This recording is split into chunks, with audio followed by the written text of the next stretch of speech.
اعوذ باللہ من الشیطان الرجیم بسم اللہ الرحمن الرحیم السلام علیکم ورحمۃ اللہ وبرکاتہ۔ دین مقدس اسلام ایک کامل ضابطۂ حیات اور دستور حیات ہے، ایک ایسا الہی دین ہے، ایک ایسا الہی نظام حیات ہے۔ اس نظام حیات میں انسان کی زندگی کے لیے، انسان کی حیات کے لیے، چاہے وہ زندگی فردی زندگی ہو، چاہے وہ اجتماعی اور معاشرتی زندگی ہو، اس زندگی کو بہت ہی خوبصورت طریقے سے، عقلانی طریقے سے اور عزت مندانہ طریقے سے بسر کرنے کے لیے پروردگار عالم نے الہی اور حکیمانہ قوانین بنائے ہیں۔ ان قوانین میں سے ایک قانون انسان کی معیشت کی زندگی ہے اور اقتصادی زندگی ہے۔ اقتصاد کی جتنی اہمیت اور اقتصاد کے بارے میں قرآن نے، حدیث نے اس کی اہمیت اور بلکہ معیشتی زندگی کے لیے کام کاج کرنا اور تلاش کرنا، کسب کرنا، کمائی کرنا، اس کو عبادت قرار دیا ہے۔ لہٰذا آپ کی خدمت میں ہم آج اسلام میں کام کاج اور کمائی کی اہمیت کے بارے میں چند ایک نکات پیش کرنے کی کوشش کریں گے۔ جیسا کہ قرآن مجید میں ارشاد ہوتا ہے، هو الذی خلق لکم ما فی الارض جمیعا۔ پروردگار عالم کی تعریف کرتے ہوئے قرآن میں ارشاد ہوتا ہے، هو الذی، اللہ وہ ہے کون؟ اللہ الذی خلق لکم ما فی الارض جمیعا، زمین میں جو کچھ ہے وہ اس انسان کے فائدے کے لیے، اس انسان کی خدمت کے لیے، اس انسان کی بھلائی کے لیے، اس انسان کی خیر و برکت کے لیے پروردگار عالم نے بنایا ہے۔ چاہے وہ پہاڑوں کی شکل میں ہو، چاہے وہ دریاؤں کی شکل میں ہو، چاہے وہ زمین کی شکل میں ہو، چاہے درختوں کی شکل میں ہو، چاہے وہ آسمان کی شکل میں ہو، جو کچھ اس زمین میں ہے اس انسان کی بھلائی کے لیے، اس انسان کی خیر کے لیے بنایا ہے۔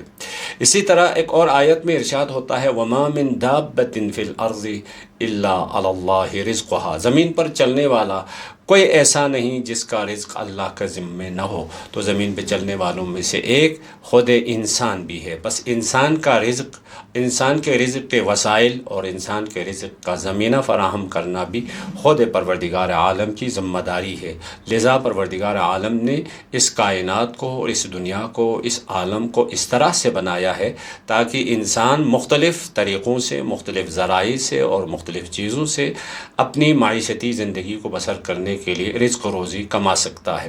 ایک اور آیت میں ارشاد ہوتا ہے، لیس للانسان الا ما سعی، پروردگار عالم کی سنتوں میں سے ایک سنت، قوانین میں سے قانون یہ ہے، جتنی کوشش ہوگی اتنی کامیابی ہوگی، یعنی جتنی آپ کی محنت ہوگی، جتنی آپ کی زحمت ہوگی، جتنا آپ کوشش و تلاش کریں گے اسی حساب سے آپ کو صلہ ملے گا، چاہے وہ دنیا میں ہو چاہے وہ آخرت میں ہو۔ لذا رزق و روزی کمانے کے لیے، کمائی حاصل کرنے کے لیے، کسب کار کے لیے آپ کو محنت کی ضرورت ہے، تلاش کی ضرورت ہے، کوشش کرنے کی ضرورت ہے۔ ان آیات سے یہ بات سمجھ میں آ جاتی ہے، چند نکات، یہ جو 3 آیتیں ہم نے آپ کی خدمت میں تلاوت کی، سب سے پہلا نقطہ یہ ہے، خدا خیر مطلق ہے، اس سے کوئی بھی شر صادر نہیں ہوتا، اسی لیے کہا لکم ما فی الارض جمیعا، جو کچھ زمین میں ہے وہ انسان کی بھلائی کے لیے، خیر کے لیے ہے۔ دوسرا نقطہ یہ ہے کہ ایک معیاری زندگی گزارنے کے لیے جتنی روزی کی ضرورت ہے اس کو خلق کیا ہے، کیونکہ ما من دابۃ الا وعلی اللہ رزقها، ہر چلنے والے کے رزق و روزی کی ذمہ داری خدا نے لی ہے۔ تو جتنی روزی، جتنی کمائی، جتنی معیشتی آپ کی ضرورت ہے وہ تمام چیزیں پروردگار عالم نے خلق فرمایا ہے۔ تیسرا نقطہ، روزی کو پانے کے لیے جسمی اور عقلی توانائی کو بروئے کار لانے اور تلاش کی ضرورت ہے، کیونکہ سعی و تلاش کی ضرورت ہے۔ آپ کوشش کیے بغیر، اپنی جسمانی توانائی، عقلی اور ذہنی توانائی کو بروئے کار لائے بغیر کوئی روزی کمانے کی کوشش کریں گے تو یہ سنت خدا کے خلاف ہے۔ بس کام کرنے کی ضرورت ہے، تلاش کی ضرورت ہے، محنت کی ضرورت ہے۔ اسی لیے پیغمبر خدا حضرت محمد مصطفیٰ صلی اللہ علیہ وآلہ وسلم کا فرمان ہے، طلب الکسب فریضۃ بعد الفریضہ، حلال کمانا نماز کے بعد واجبات میں سے ہے۔ نماز کا واجب ہونا اور نماز کی اہمیت سے آپ سب الحمدللہ آگاہ ہیں۔ تو نماز کے بعد سب سے بڑا واجب خود کمانا ہے، حلال کمانا، یعنی اپنے بال بچوں کے لیے، گھر والوں کے لیے جو اس کی ذمہ داری اس پر ہے، جس کا یہ کفیل ہے، ان کی ضرورت پورے کرنے کی حد تک کمانا تو واجب ہے، لیکن زندگی میں رفاہ کے لیے، آسائش کے لیے، مزید وسعت کے لیے تلاش و کوشش کرنا مستحبات میں سے ہے۔ یعنی خود کام کرنا عبادت ہے، جس طرح نماز پڑھنا عبادت ہے، اسی طرح معیشتی زندگی اور اقتصادی زندگی کو چلانے کے لیے اپنے گھر میں جو جتنے بھی افراد کے آپ ذمہ دار ہے، اپنے بچوں کی زندگی کے رفاہ کے لیے، ان کے توسعے کے لیے اور ان کی زندگی کے مشکلات کو آسان کرنے کے لیے سعی و تلاش کرنا اور کوشش کرنا واجبات میں سے ہے۔ خدا نے جیسا کہ ایک اور حدیث میں پیغمبر خدا کا فرمان ہے، لیس الجہاد ان یضرب بسیفہ فی سبیل اللہ انما الجہاد من عال والدیہ وعال ولدہ فہو فی جہاد۔ جہاد فقط اللہ کی راہ میں شمشیر سے لڑنا نہیں، بلکہ والدین اور بچوں کی کفالت کرنا بھی جہاد ہے۔ اور وہ شخص جو خود کی ضروریات کو پورا کرنے کے لیے کام کرتا ہے، تلاش کرتا ہے، محنت کرتا ہے، مزدوری کرتا ہے تاکہ لوگوں سے بے نیاز ہو جائے، پیغمبر خدا کا فرمان ہے وہ بھی جہاد کر رہا ہے۔ یعنی وہ انسان جو صبح نکلتا ہے شام تک مزدوری کرتا ہے، محنت کرتا ہے، در حقیقت وہ اللہ کے راہ میں جہاد کرنے کا اجر اور ثواب اور مجاہد فی سبیل اللہ کا رتبہ اور مرتبہ اس کو حاصل ہے۔ بس اسلام میں کام کاج اور محنت مزدوری کرنے کی بڑی اہمیت اور اس کا بڑا مرتبہ ذکر کیا ہے۔ پیغمبر خدا کا ایک اور فرمان ہے، من سعى على نفسه ليعزها ويغنيها عن الناس فهو شہید۔ جو بھی اپنی عزت اور لوگوں سے بے نیاز ہونے کی خاطر کمائی کرے، اس کو شہید کا رتبہ ہے۔ ہم سب کہتے ہیں شہید کا کتنا بڑا رتبہ ہے، کتنا مقام ہے، کتنی اہمیت ہے، کتنا بڑا درجہ ہے۔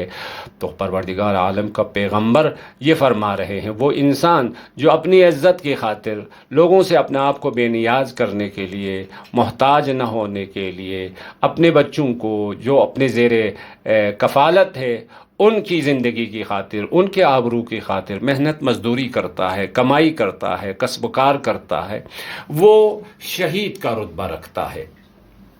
اسی طرح ایک اور حدیث میں مولا امام صادق علیہ السلام کا فرمان ہے کہ ان رجلا اتاہ فقال انی لا احسن۔ ایک بندے خدا امام صادق علیہ السلام کے پاس آیا اور کہا، اے فرزند رسول خدا، میں اپنے ہاتھوں سے کام کرنے سے معذور ہوں، میرے ہاتھ معذور ہے اور کوئی سرمایہ بھی نہیں رکھتا ہوں تاکہ اس سے تجارت کروں، لذا محتاج من ہوں اور میں دوسروں کے دروازے پہ سوالی بن کے جاتا ہوں۔ تو امام علیہ السلام نے اس کی طرف نگاہ کی، دیکھا سر اور گردن سالم ہے، تو فرمایا جاؤ کام کرو، بوجھ سر پر اٹھاؤ اور لوگوں سے بے نیاز ہو جاؤ۔ تو معصومین علیہ السلام کی طرف سے اور دین مبین اسلام کی طرف سے وہ شخص جو بیکار ہوتا ہے، جو کام نہیں کرتا ہے، جو سست ہوتا ہے، جو محنت نہیں کرتا ہے، جو مزدوری نہیں کرتا ہے، جو کمائی نہیں کرتا ہے، اس کی بڑی مذمت ہوئی ہے۔ جو کام کرتا ہے، جو محنت کرتا ہے، اس کی بڑی تعریف ہوئی ہے، اس کا بڑا رتبہ بیان کیا گیا ہے۔ جیسا امام صادق علیہ السلام کا فرمان ہے، ان اللہ تبارک و تعالی لیحب الاغتراب فی طلب الرزق۔ حلال کمائی کی خاطر گھر سے دوری کو بے شک خدا پسند کرتا ہے۔ اپنے بچوں کو چھوڑ کے، رشتہ داروں کو چھوڑ کے، ملک و وطن چھوڑ کے، مزدوری کی خاطر اگر دور چلا گیا ہے محنت کرنے کے لیے، تو خدا کو اس کی دوری بھی پسندیدہ ہے۔ جیسے شیخ صدوق نے ہماری معتبر ترین کتاب من لا یحضر الفقیہ میں اس روایت کو امام صادق علیہ السلام سے نقل کیا ہے۔ ایک اور روایت میں امام صادق علیہ السلام کا فرمان ہے، الشاخص فی طلب الرزق الحلال کالمجاہد فی سبیل اللہ۔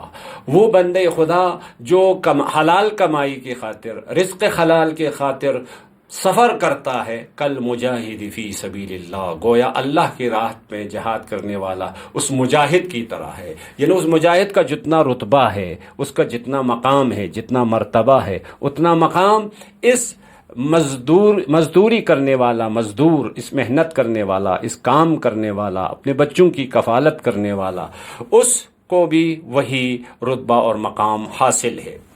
پیغمبر خدا کا ایک اور فرمان ہے، ما اکل العبد طعاما احب الی اللہ تعالی من قد یدہ ومن بات کالا من عملہ بات مغفورا۔ کام کی اہمیت کے بارے میں ہم نے مختصر گفتگو کی۔ ابھی حلال کی کمائی یا خود کے ہاتھ کی کمائی کی کتنی اہمیت ہے اس کے بارے میں ارشاد فرماتے ہیں خدا کے پاس اپنے ہاتھ کی کمائی کی غذا سے پسندیدہ کوئی غذا نہیں، اور جو کام کی تھکاوٹ کے ساتھ سو جائے تو اس کے گناہوں کو پروردگار عالم بخش دیتا ہے۔ تو کتنی اہمیت ہے، آپ مزدوری کر کے، آپ کام کر کے، آپ اقتصادی فعالیت کر کے، آپ اپنی معیشت کی خاطر، اپنی زندگی کی خاطر، اپنے زیر کفالت افراد کی زندگی کی خاطر محنت کرتے ہیں، آپ تلاش و کوشش کرتے ہیں، آپ سعی کرتے ہیں، آپ مزدوری کرتے ہیں، آپ تھک جاتے ہیں، آپ کی تھکاوٹ کو اتنا مرتبہ ہے۔ اگر اس محنت مزدوری کی وجہ سے کوئی انسان تھک کے سو جائے تو خدا اس تھکاوٹ کے بدلے میں اس کے گناہ کو معاف کر دیتا ہے۔ یا ایک اور حدیث میں ارشاد ہوتا ہے من اکل من قد یدہ مر علی الصراط کالبرق الخاطف۔ یہ فقط دنیا میں اس کی عزت اور اہمیت بیان نہیں ہو رہی ہے، بلکہ جو اپنے ہاتھ کی کمائی کھاتا ہے وہ پل صراط سے نوری رفتار سے گزر جاتا ہے۔ یعنی مطلب یہ ہے جو اپنے ہاتھ کی کمائی کھاتا ہے، جو حلال کی کمائی کھاتا ہے، وہ کل قیامت کے دن، قیامت کے سخت ترین گھڑیوں اور سخت ترین مراحل و مواقع سے اس کو نجات ملتی ہے۔ یعنی قیامت کی نجات بھی آپ کی کمائی سے وابستہ ہے، آپ کی محنت سے وابستہ ہے، آپ کی مزدوری سے وابستہ ہے۔ ایک اور حدیث میں ارشاد ہوتا ہے من اکل من قد یدہ کان یوم القیامت فی عداد الانبیاء ویأخذ ثواب الانبیاء۔ جو اپنے ہاتھ کی کمائی کھاتا ہے وہ قیامت کے دن انبیاء کی صف میں شمار ہوگا اور ان کا اجر پالے گا۔ کتنا بڑا مقام ہے جو اپنے ہاتھ کی کمائی کھانے کی کوشش کرتا ہے، جو خود کی محنت مزدوری کھاتا ہے، وہ دوسروں کی محنت نہیں کھاتا، تو اس کا جو مقام ہے، فرمایا پیغمبر خدا نے فی عداد الانبیاء، وہ قیامت کے دن انبیاء کی صف میں شمار ہوگا، اور انبیاء کا جو اجر ہوگا، انبیاء کا جو مقام ہوگا وہ اس کو ملے گا۔ من اکل من قد یدہ حلالا فتح له ابواب الجنہ یدخل من ایہا شاء۔ جو اپنے ہاتھ کی حلال کمائی کھاتا ہے وہ جس دروازے سے چاہے بہشت میں جا سکتا ہے۔ بہشت کے روایات کے مطابق 8 دروازے ہیں، یعنی اس مزدوری کرنے والا، اس محنت کرنے والا، اس اقتصادی فعالیت کرنے والا، اپنی معیشت کی خاطر، اپنے بچوں کی معیشت کی خاطر، حلال کمائی کی خاطر، حلال روزی کی خاطر محنت کرنے والے کے لیے کل قیامت کے دن بہشت کے 8 دروازے کھول دے گا اور کہے گا جس سے چاہے تو جو جنت میں چلے جاؤ اور بہشت میں جا سکتے ہو۔ تو کتنا بڑا مقام ہے۔ لیکن اگر کوئی کام نہ کرے، فضول، بیکار، معطل، اسی طرح سے کوئی فضول رہتا ہے، اس کی زندگی اسی طرح سے گزر جاتی ہے، کوئی محنت مزدوری نہیں کرتا ہے، اس کی بڑی مذمت ہوئی ہے۔ اس کی بڑی مذمت اس طرح پیغمبر خدا، پیغمبر رحمت کا ارشاد ہے ملعون ملعون من القى کلہ علی الناس۔ 2 دفعہ پیغمبر رحمت کی زبان سے یہ جملہ نکلتا ہے ملعون ملعون، وہ لعنتی ہے، وہ لعنتی ہے، وہ ملعون ہے، وہ ملعون ہے، یعنی وہ انسان خدا کی رحمت سے دور ہے۔ ملعون سے مراد من القى کلہ علی الناس، جو اپنی زندگی میں دوسروں پر وبال بنے، وہ رحمت الہی سے دور ہے، وہ رحمت الہی سے دور ہے۔ مزدوری نہیں کرتا ہے، محنت نہیں کرتا ہے، کام نہیں کرتا ہے، کوشش نہیں کرتا ہے، دوسروں کی طرف دیکھتا رہتا ہے، وہ در حقیقت خدا کی رحمت سے دور ہے، وہ اس پہ خدا کی لعنت ہو، اس پہ وہ ملعون انسان ہے۔ ایک اور جگہ میں پیغمبر خدا کا فرمان ہے جو اپنے اہل و عیال کے مخارج پورا کیے بغیر چھوڑ کر دوسروں پر وبال جان بنے، یہ گناہ ہے کبیرہ میں سے ہے۔ یعنی محنت نہ کرنا، مزدوری نہ کرنا، بطالت کی زندگی بسر کرنا، یہ گناہان کبیرہ میں سے ہے۔ بس ائمہ خدا علیہم السلام کی نگاہ میں کام کی بڑی اہمیت ہے۔ آپ ان کے سیرت پاک کے اگر مطالعہ کریں گے تو خود پیغمبر خدا سے لے کر امام یازدہم تک تمام معصومین کی زندگی میں محنت، مزدوری، تلاش، کوشش کرنا ہمیں ان کی سیرت نظر آتی ہے۔ بس قرآن اور روایات میں کام کاج، مزدوری، کمائی، کسب حلال کے لیے محنت تلاش کرنے کی بڑی اہمیت اور اس کو سعادت قرار دیا ہے، اس کو دنیا آخرت کے نجات کا باعث قرار دیا ہے۔ کوئی انسان مزدوری نہیں کرتا ہے، محنت نہیں کرتا ہے، کام نہیں کرتا، اس کی بڑی مذمت ہوئی ہے۔ پیغمبر نے یہاں تک فرمایا وہ رحمت الہی سے دور ہے۔